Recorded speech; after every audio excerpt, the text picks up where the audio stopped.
Tu es né à Générac. Et oui, et c'était un bourg qui était très très vivant. Il y avait l'épicerie qui était très importante. On avait que la route à traverser pour aller se chercher ce qu'on n'avait pas. On avait la poste, on avait les boulangers qui passaient tous les jours. Il y avait 3 boulangers qui passaient.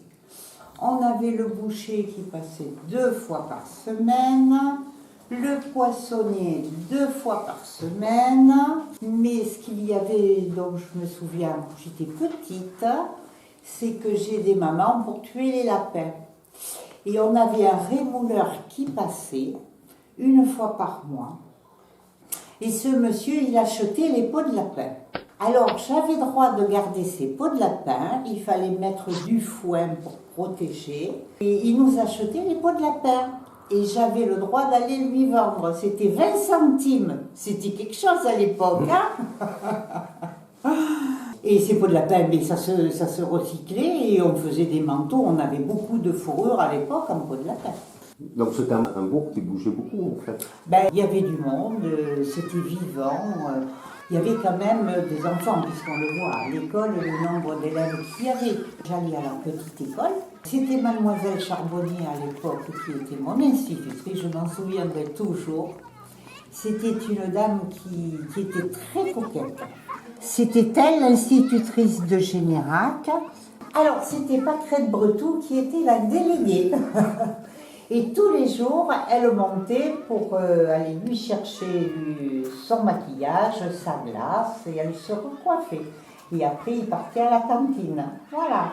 Et la cantine, elle était chez les grands, là-bas, dans la cour. Elle était là-bas.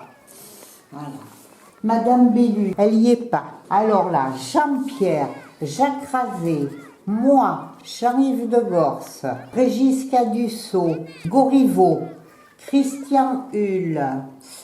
Ça c'est Anglaise, ça c'était Berthaud, ça c'est Claude Tavernier, ça c'est Emma, celle-là c'était des réfugiés qui sont arrivés, ça c'est Nicole Balbus, Joël Noble. C'est ça, donc là on est dans l'enceinte de la mairie actuelle. Ouais. Et là, effectivement, il y avait une barrière, enfin un mur. Après, il y en avait un autre avec des grilles. Donc, si tu veux, ça faisait tout le tour. Après, au niveau de l'éducation, justement, à l'école, comment c'était dur, Ben, disons que c'était pas dur, parce qu'au départ, on avait une éducation à la maison. Et cette éducation était rappelée à l'école avec un cours de morale tous les matins.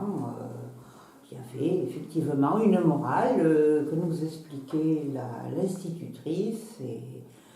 Et pour nous, ça ne faisait que se remettre en cause et puis à compléter certainement cette éducation qui était à la base quand même dure, davantage dure à la maison qu'à l'école.